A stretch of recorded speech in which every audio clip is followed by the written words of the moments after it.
سیدنا امام زین العابدین رضی اللہ تعالیٰ عنہ کے بارے میں ابن شہاب زہری کہتے ہیں کہ میں نے ایک دن بارش میں دیکھا کہ امام صاحب نے ایک بڑا وزنی تھیلا اٹھایا ہوا اور جا رہے ہیں۔ میرے ساتھ میرا غلام تھا، خادم تھا، ملازم تھا۔ میں نے کہا حضور اس کو دے دیں، یہ لے جاتا ہے۔ تو فرمانے لگے نہیں میں خود ہی اٹھاؤں گا۔ میں نے کہا حضور مجھے دے دیں، پھر میں اٹھا لیتا ہوں، کہاں جانا ہے؟ فرمانے لگے میں نے سفر کرنا ہے، تو یہ زاد راہ ہے جو میں نے اٹھایا ہوا ہے، سفر کی ضرورت کا سامان ہے۔ کہتے میں سمجھا کہیں دور سفر پہ جا رہے ہیں، پر صبح نماز میں میری ملاقات ہو گئی تو میں نے کہا حضور آپ گئے نہیں، آپ تو رات سفر پہ جا رہے تھے۔ چپ کر گئے۔ میں نے دوبارہ پوچھا تو کہنے لگے زہری تو میری بات سمجھا نہیں، وہ میں نے تھیلا اٹھایا تھا، کسی غریب کی مدد کرنی تھی، میں وہ زاد راہ اس لیے جمع کر رہا تھا کہ جب آخرت کے سفر پہ جاؤں گا تو میرے کام آئے گا۔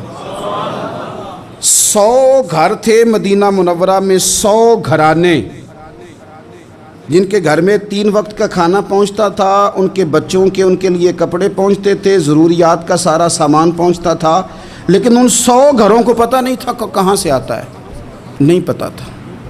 کوئی بیٹھا ہوا مجھے دور دعا دیتا ہے، اگر وہ لانے والے سے یا دے کے جانے والے سے کبھی پوچھتے کہ کس نے بھیجا ہے تو کہتے آگے سوال نہ کرنا، ایسا نہ ہو کہ دینے والا ناراض ہو جائے، بھیجنے والا آپ کی اس بات سے نالاں ہو جائے۔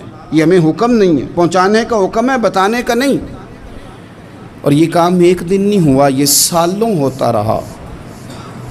پھر اچانک 2-1 دن ایسے گزرے کہ وہ لنگر آنا، وہ کھانا آنا بند ہوا۔ اب وہ 100 کے 100 گھر جب پریشان ہوئے تو ان کی ایک دوسروں سے بھی ملاقات ہوئی۔